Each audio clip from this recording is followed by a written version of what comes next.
Hey guys, welcome to today's video. We're going to be taking a look at the Diver 65 from Oris, one of their top selling models. I've got a couple beautiful references here in front of the camera. The one on the right is my own recent purchase. It's the 40mm Bico. Bico refers to bicolor. We have a mix of stainless steel and bronze, which is really interesting, and more on that in a minute. The watch that it's sitting next to is the larger version. It actually came out a couple years ago, but it's all stainless steel. It has the black bezel insert and the beautiful lacquered domed blue dial. So we're gonna be taking a look at the Diver 65, and I'm gonna make a bold statement here. When you look at the price point, and you look at the specs, you look at the bezel action, the luminescence, the base Solita movement, and it's hard to see where you're getting value for money or bang for buck, so to speak, right? You can buy a watch that has a ceramic bezel, that has amazing luminescence, upgraded ETA movements, bulletproof bracelets for quite a bit less than what you would spend here on the Diver 65. But I'd say the Diver 65, man, I would choose one of those over, say, a Steinhardt any day of the week. So it's kind of a poor value proposition, but a very good buy. I know that doesn't quite make sense. You would think that's contradictory, but hopefully throughout the course of this video, you guys can see the appeal of the Diver 65 and really understand the reasoning behind that statement. So where does the appeal lie? Let's talk about that. I love the proportions here on the 65. I like the smaller version better, which is a little surprising because normally I like a larger sport watch. But this 40mm Bico is a dream on wrist. I love the dramatic taper of the bracelet, and the case feels very thin because the majority of the height comes from this dramatic bubble sapphire crystal that carries inner anti-reflective treatment.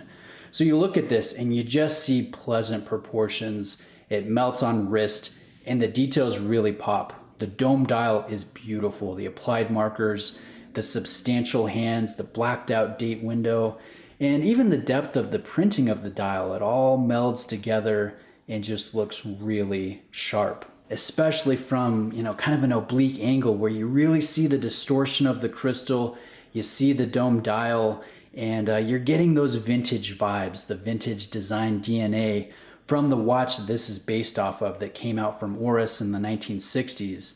Now that's an interesting point as well. Oris is an independent Swiss brand. It's not owned by any other brand. That's very uncommon these days. And they've been making watches in the German-speaking region of Switzerland for over 100 years. So there's some good history here. And this model specifically, it's a nice modern interpretation of one of their classic divers from the heyday, the golden age of diving and dive watches. Another thing that I really like is the amount of choice that you get from the OEM, the original equipment manufacturer. You can choose from all stainless steel, obviously Bico, you can get bronze bezels, you can get different strap options, different sizes. They've recently introduced a chronograph in the Diver 65 family, which I really like.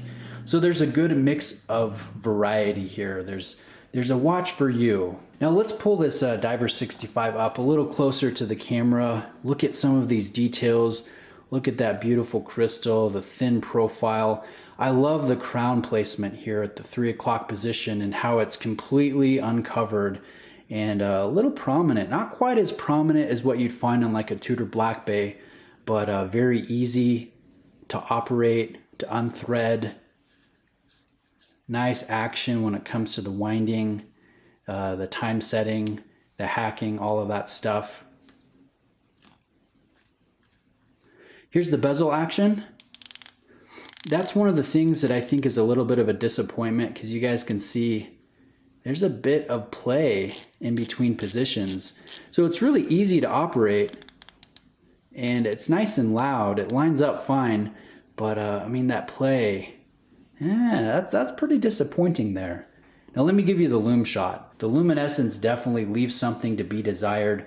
The hands are the brightest elements. They last, actually they're pretty decent when it comes to longevity, but the applied markers and the bezel pip, they do fade very quickly And it's kind of a disappointing element of the watch. So let's zoom back out and let's switch watches here. Let me show you the larger version in blue. This one is done very well. I really dig that trapezoidal date window, the 3 o'clock position. If you look at the original diver watch from the 1960s, it has that element. So I like that attention to detail on Oris's part. Now, if we look at the bracelet here, you guys can see, again, a beautiful dramatic taper. I really do enjoy that. But on the larger version, the lug width is 21 millimeters, which is a little annoying when it comes to switching out the straps for aftermarket options. You just don't have as much at that odd lug width size. So be aware of that. If you're shopping for one of the two watches, hopefully seeing them side by side kind of helps you gauge which one would be the better fit for your wrist. I thought I'd like the larger one more, but I gotta tell you guys, the smaller one actually looks and feels a little better on wrist. I really enjoy the proportions. So hopefully throughout the course of this video, you guys have a good sense of the details here, the high level of execution. Sure, it doesn't have the amazing specs. You know, you're not getting sapphire, you're not getting Seiko-like lume, you're not getting these crazy features for less money. What you're getting here is a really nice original design from an independent watch company that has sharp detail work and has wrist presence. It's uncommon for a watch to kind of have almost laughable specs for the price, but be so appealing on wrist and have so many options when it comes to colors and sizes and movements. So I really love what Oris is doing here. Again, I would take this all day long over watches that cost quite a bit less, like the Sea Star and the Steinhardt Ocean One. You know, I could go on and on. The Diver 65, although it does have flaws, is a really good buy. And hopefully you guys can see that here through the pictures and video and macro shots and such. So I want to thank you for taking the time to watch. Let me know if you have any questions.